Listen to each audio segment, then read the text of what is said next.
Welcome to A Matter of Perspective with Judge Derwin Webb. I am Derwin Webb, coming to you from the Fraser History Museum. You know, we are honored to have a lot of different guests on our show, and today we are honored to have our man, Mr. Kendrick Haskins, with Wave 3. Mr. Haskins, how are you today? I'm doing great. I'm honored to be here. I'm honored to be a part of your show. I watched you play when I was a young kid. So I remember when you actually played for U of L. Okay, so we need to stop the interview right now because you're already talking about when you were a young kid. And anyway, you know, I wanted to start off talking about a lot of different things, but you're the Kentucky Sportscaster of the Year. How has that sunk in yet?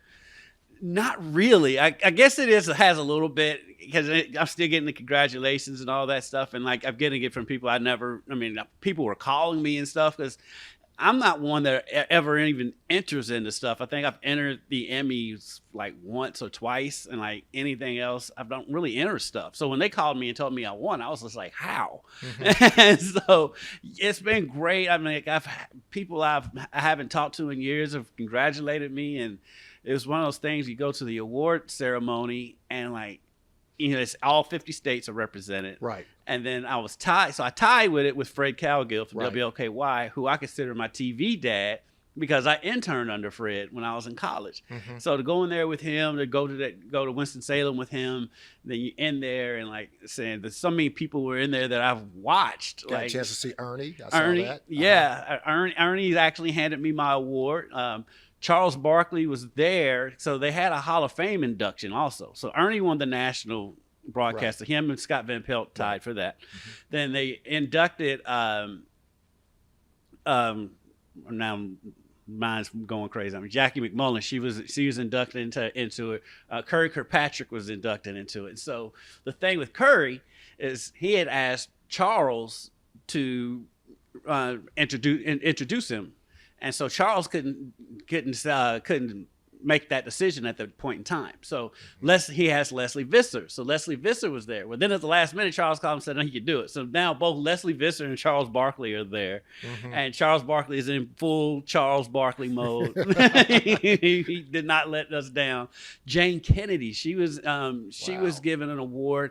And she had a fantastic speech. Her speech wasn't that night. Her speech was actually the night before. Mm-hmm. And just to see her, and because like I remember watching her when I was a kid. I mean, I'm sure all three of us in here was probably one of our first crushes on television. Absolutely, absolutely. And to hear her story, and just to get to meet her, and then Stuart Scott's two daughters were there.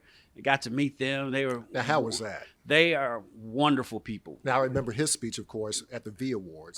But how was that? Talking to them, mm-hmm. knowing what their father has gone. Because I saw them. So like the event itself is Saturday, Sunday, Monday. The actual ceremony is on Monday, and so there's stuff every night. So that Sunday night was when Jane Kennedy, when they had her presentation, and there was an after party every night, and it was at this rooftop place, really nice place. Mm-hmm. So we're leaving, we're on the elevator, and I'm on there with his two daughters and his ex-wife, and I just told her, I was like, look, your dad's the reason why I'm here. And they just stopped what they was doing and came over, and we had a conversation, and I was telling them how much he inspired me, and they was like, it never gets old. I mean, we hear it a lot, of course. Right. And it's like, it never gets old, especially when we meet people for the first time and they telling us stuff like that about their dad. Right. And so they were awesome. And so then I got to talk to the oldest one a lot at the after party after the ceremony. And her mom, they're great. Her mom was like, going to the Derby is on my bucket list. And I was like, mm-hmm. You got to get here. Right, so, right.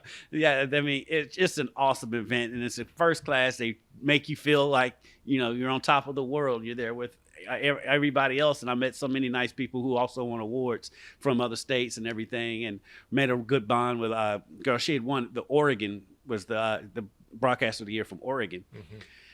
So her and I had to do a symposium, an hour-long symposium. Well, I didn't know what I was supposed to do, and she didn't either. And we just texted each other. She texted me literally as I'm pulling into Winston-Salem. We got together and knocked it out and did a good job. We had good chemistry. She was great, and she's actually getting out of the business now. Her husband got a job in Arizona as a doctor, so she's moving there with him. And I mean, people from Rhode Island and Arkansas, and it's like all over, and everybody was just really nice. It was just a fun time. It's something I'll never forget. Well, let me say this. Very few people know exactly what they want to do. I was fortunate. I've known what I wanted to do since I was about 5 years old. Right. Did you know that you wanted to be in this position when you were young? Yeah, I mean, it was an advantage for me because I knew I wanted to do this because I figured out that nobody's gonna ever pay me to play sports. I figured that out at an early age, and then it's so funny that you say that because a buddy of mine, we grew up together. We were stick of thieves, but he moved away when I was like 10 years old. So we've only seen each other like a handful of times since then. And he was in town this past week, and his dad was with him, and his dad was like, "Yeah, Kendrick used to talk to me like a sportscaster, and he was like 7 years old." He's like, he know more than I did. And so I guess it's all, and my uncle's the same ways. I guess it was always in my blood, but I think it really hit me that this is what I wanted to do when I was about 16, 17 years old. Okay. And I did what I had to do to get here, and it's been great. So you go to, obviously you're from Louisville, so you go to Front Creek High School. You make the decision that you decide to go to Murray State. What went into that decision to go to Murray State? Two things. One, at the time, Murray State and Western Kentucky's broadcast departments were neck and neck. Nowadays, I'd say Western Kentucky's probably got the edge on Murray right now, just judging by how many interns I get. And I get a ton from Western Kentucky all the time. So that was part of it. And then my two best friends in the world both went to WKU. So I was like, I'm never going to graduate if I go to WKU with these two clowns. So I went to Murray. And I mean, really, that's what it came down to. Murray is way out in the middle of nowhere. I don't know if you've been. It's 3.5 hours from here. And it was a dry county, and not that many of us down there. But you know what? I had a blast at Murray. I loved it down there. Well, tell me about your experiences there. And did you major in journalism? Well, down there they call it electronic journalism. Okay. Yeah. So tell me about your matriculation through Murray. And another reason why I picked Murray is because they let you do hands-on stuff. Like I think I started doing stuff like my second year there. Because a lot of schools at the time, I don't think it's like that now, but at the time you had to go be in school like 3 or 4 years before they let you do anything. And I'm like, well, that's a waste of time. And so I got down there, and I think it was my second year. I walked in. I was like, "Hey, I'm in my broadcasting classes at this point," and we had an hour long every Monday newscast, and so I was like, "I want to do sports," and they was like, "Okay," and so they really didn't have anybody to really teach me, and so I was kind of learning on my own, and that's where Fred Cowgill comes in. I was going to ask you, who was some of your early influences? Fred, of course, watching ESPN, of course, and Stuart Scott and all of those guys, Keith Olbermann, Dan Patrick, all of them. But what I learned the most was on my internships when I would come home, because I'm interning in the sports department at WLKY. So Fred Cowgill's the sports director. Dave Reynolds, he was the weekend guy. Right. And I'm still close to him. He lives in Tampa now. Kent, my sports director at Wave, was the number 3 there. And then there was this other guy named Keith Bavaro. So there's the 4 of them are in there, and then me. And I went everywhere with them. And it was one of those things where I turned into the little brother of the station. I was always, if I was on spring break, I was at the station. If I come home for Christmas break, I'm at the station every summer. You're only supposed to intern one summer. I interned 3 summers. So I just kept going back, and it was to the point where I was like, "Oh, you're here again?" And it was like that. And so as soon as I got out of school, they gave me a job. Of course, it was bottom of the barrel. I tell people this all the time. So when I first started in working in television, my first job, it was back then. You ran the tapes. You put the tapes in the tape machines for all the stories. So I used to sit back there and do that for the 5 and the 6. So hour and a half straight doing that. But then on the weekends, now mind you, I'm like 25 years old. On the weekends, I'd go in at 10:30 at night, and we call rip the scripts. I get the scripts to all the people who needed scripts. I ran those tapes to the 11. And then from 11:30 until 9 o'clock in the morning, I'm listening to the scanners and helping produce the morning show. And then from 6 a.m. to 9 a.m., I had to run the teleprompter. And when you've already been there 8 hours, I was falling asleep on that teleprompter all the time. And I had to do that on Friday and Saturday night. Wow. Just coming out of school. And how long did you do that? I did that for about a year, a little bit over a year, about a year and a half, because I graduated in '98, and I went over to Wave in May of 2000 as an editor. Mm-hmm. And so what I did is like I just kept shooting sports. I was like, anytime you need something shot in sports, I'll go do it. And so I'm in there. I might work I on Friday nights. Instead of having to edit the 11 o'clock, they let me go out and do Touchdown Friday night. And I could come back and do that stuff. And then even when my schedule changed, is at one time I was doing Sunrise. And so I was editing the Sunrise show. So I'd have to get in at 3:30 in the morning. And I was Monday. Luckily, I was Monday through Friday. No, I was still doing weekends. And so I would come in, do that until you never left at 12:30. I'd always end up being there until about 2 o'clock. I would come back, do high school football that night or high school basketball. We still had a high school basketball show. Mm-hmm. And then I would do that and then still come back in the morning.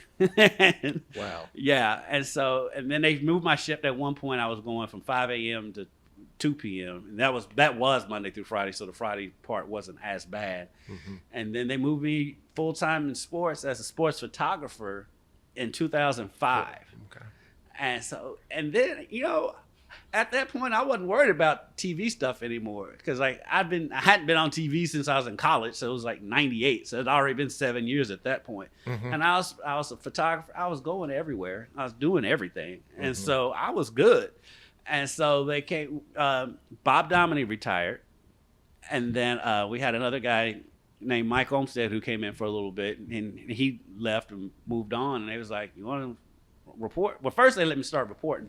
And I was like, well, yeah, because I did want to do that after a while because I got bored just shooting everything. Mm-hmm. And plus it was to the point like, I can do that.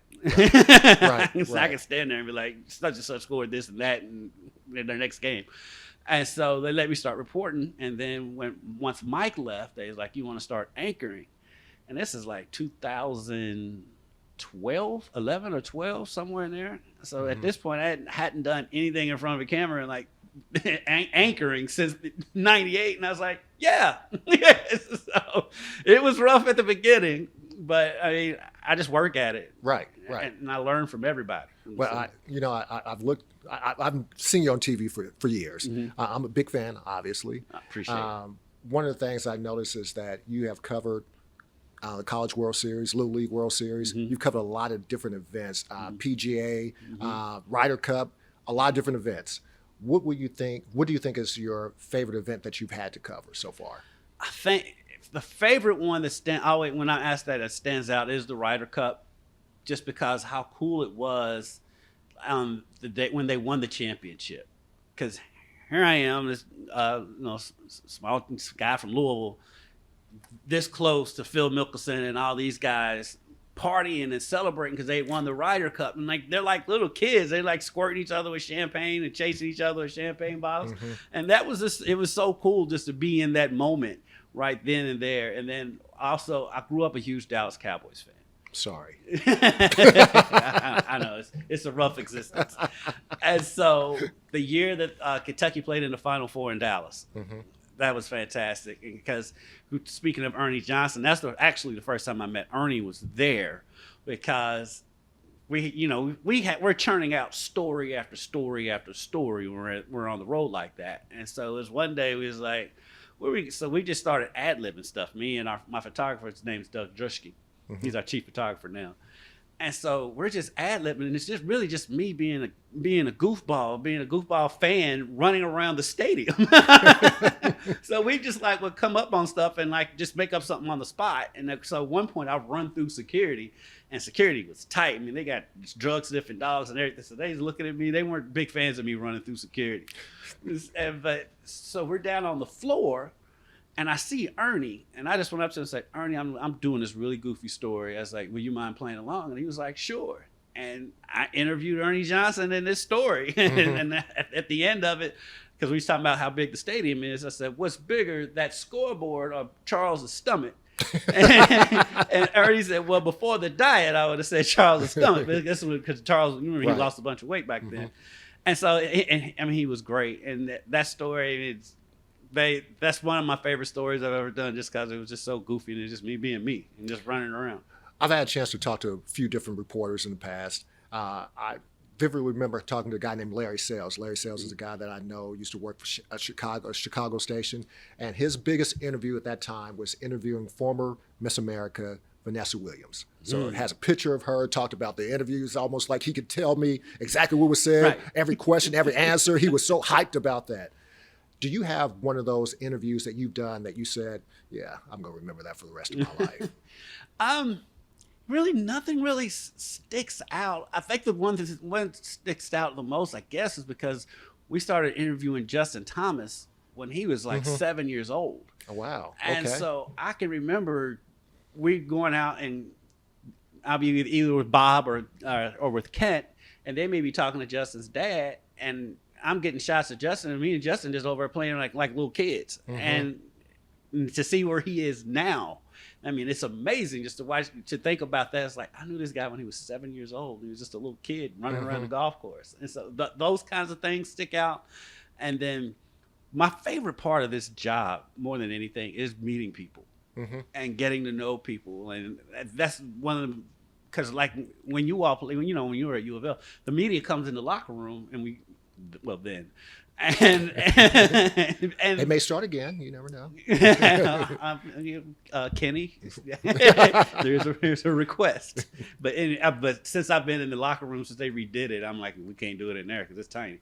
But that's how you got to know you guys, is in the locker room, because you're in there, because it doesn't get more interpersonal than that. Right. When you fresh out of the shower and you're just sitting there at your locker, and that's when you get to know people. And I love that part of the job, is being able to get to know people and more than just the TV stuff.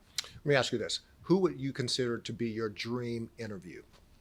My dream interview, Living or dead?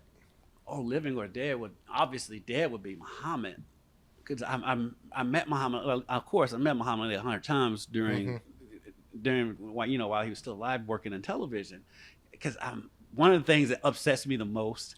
So when his adopted son Assad was on U of L's baseball team, they were playing in I think it was it had to be the regionals, because we were able to shoot them at that time. And now we can't shoot the games anymore, which is a godsend, because I love not being able to shoot. And so where they had us was right in front of Tom Jurich's box. Well, and Muhammad's in there. So it's in between innings. I'm just getting a shot of him, whatever. And he sees me, and he stands up and he starts shadow boxing towards me. Nobody else is getting it. It's just me. Can't find it to save my life. I've gone back and looked for it. I've even found the highlights of that game, and I'm like, how did we run highlights and not show that shot? And like, I can't find it. But Muhammad Ali would definitely be my dream interview. Malcolm X. I would love to interview Malcolm X, because I've been watching that show. It comes on Stars with Forrest Whitaker. Oh, what's the name of the show? Anyway, for Forrest Whitaker is Bumpy Johnson, the famous drug dealer. Well, him and Malcolm X are really close. Right. And a lot of the historical stuff in that show is amazing, and like you're getting to see more of an insight on Malcolm X. So that's another one I would love to interview. I'd really like to. Who I think would be fun is Charles, because I've run into him a couple times, at the thing at Final Fours and stuff. But I would love to just be able to see, because I think it would be fun. Right. Him and Shaq both. I mean, it would just be fun, because they're goofballs, and I can be a little bit out there myself. So I would love to just be able to hang out with those guys. Okay, so we talked about your dream interview, dream event that you have not done yet. I would a Dallas Cowboys Super Bowl. That's actually a dream for most Dallas fans. At least I was around when they were dominating in the ·90s. You can't take that from me. Can't take that away from me. See, I'm a Colts fan. Hold on. Hold on. At least we won something in 2007. Went back to another Super Bowl, lost to the Saints, but we went back. Question is, when was the last time you were in the Super Bowl again? If it's been so long, why has no one caught up?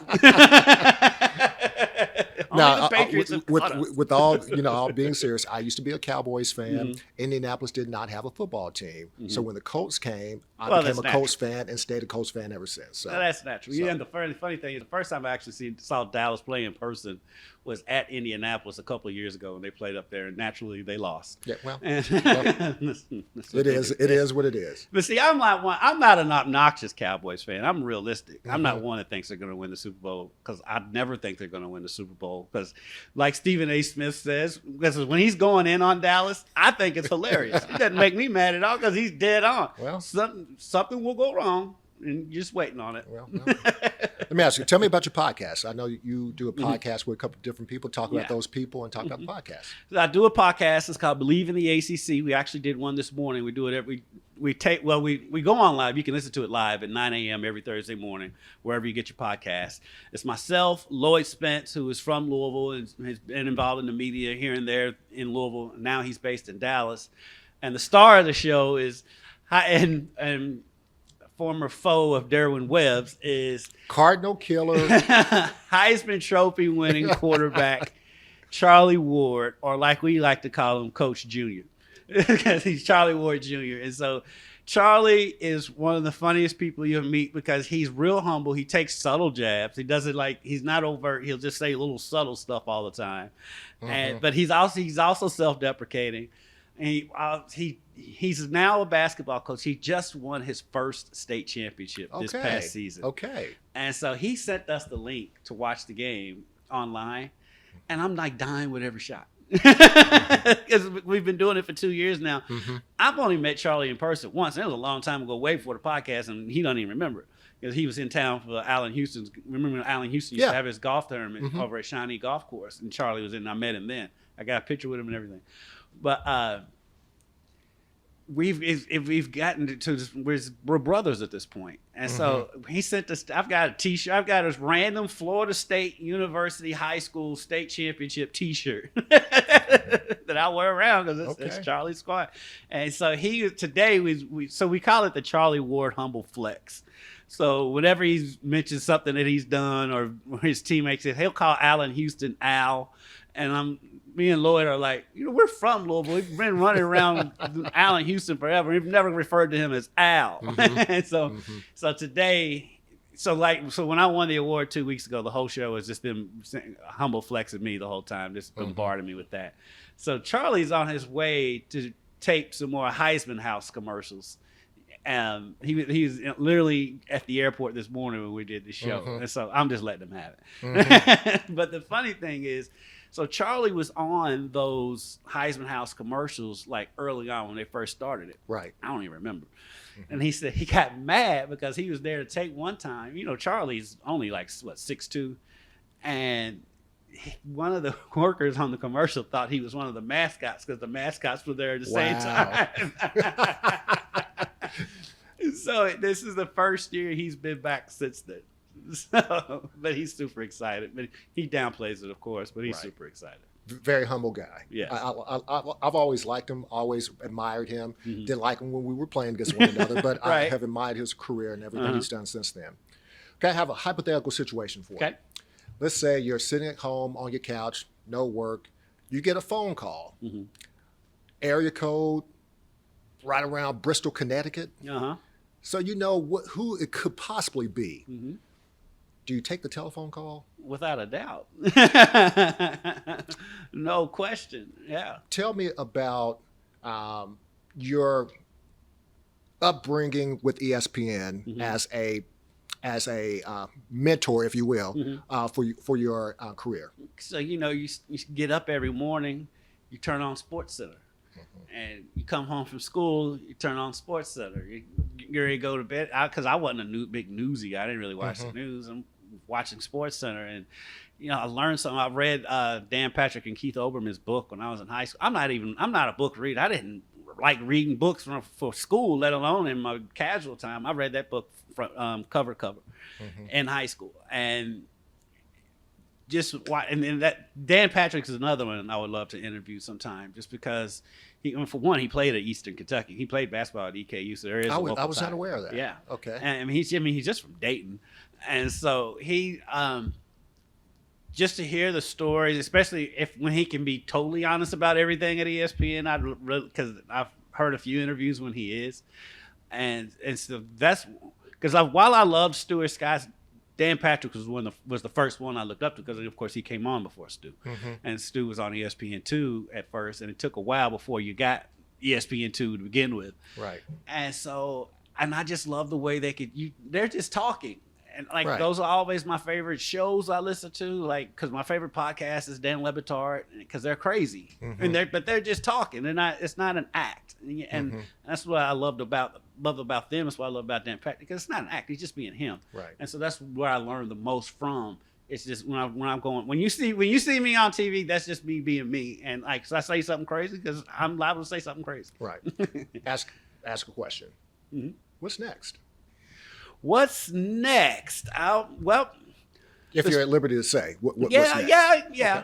Well, I've just signed a 3-year contract with Wave, so I'll be there for another 3 years, and we'll see what direction it goes. The business is taking a weird little direction right now. Just the business in general, not just Wave, but like everywhere is weird. I'm worried about what's going to happen with local sports eventually, because there are markets, bigger markets than us, that have professional teams that have gotten rid of sports on their local news, because a lot of times we hear, well, I can get that from ESPN, and I'm like, well, you're not going to get a John Calipari soundbite after they play Missouri State on ESPN. You're not. And so that's the constant fight. So that's what I worry about. But as for me, I'm like, I'm loving this podcast thing, and I'm like, I'm hoping that takes off. And so if that day does happen where they're like, hey, Kidra, we're not doing sports anymore, I'm like, okay, I've got this to fall back on. And so that's kind of where next is right now. And like right now I'm having a ball doing what I'm doing. I can't let you leave without asking one question. It's totally off the subject of you, but your opinion on something. Conference realignment. It's crazy. It's all money, and I feel like greed is ruining the NCAA, because USC and UCLA, for football and basketball to travel across the country to play a game is one thing. The volleyball team, those non-revenue sports, they're going to fly across the country too. I mean, how do you explain to a kid, yeah, you're from LA, but you're about to play this game in Piscataway, New Jersey, and there's also probably going to be a noon Eastern game, so 9:00 in the morning back in California. It's on Thursday, right? It just doesn't make any sense. I get financials and money makes the world go around, but I think eventually, NCAA and college sports are digging their own graves, because I don't feel like they have like a real like clue what they're going to do next. They know what they're doing now, but what's the end game? And I don't think anybody really has an end game. They're just like trying to blow up the NCAA, but then what? And I don't feel like there's an answer to that right now. Right. Fred, let me tell you this. We've had an opportunity to interview a lot of people that are important, but not too many people are so important that they have a blue check by their name. So man, I just want to say thank you for not big timing me, coming in, having the opportunity to speak with us. Even though you got the blue check. People have asked me that. I'm like, Wave did that. I had nothing to do with that. Man, honestly, I just want to say thank you for coming in. I've watched you for years. I've seen your growth and your development. I'm so elated that you became Sportscaster of the Year. Big ups to you on that. Man, just continue to do what you're doing. I just want to say thank you for joining our show today. Thanks for having me. I'm honored to be here. I've known Fred forever, and it's great to see you, and it's great to be here, and I'm really honored. Thank you so much. As we like to close the show every week, I always say this. Doesn't matter what you say. Doesn't matter what I think. At the end of the day, it's all a matter of perspective. Brother, thanks a lot. Thanks, man.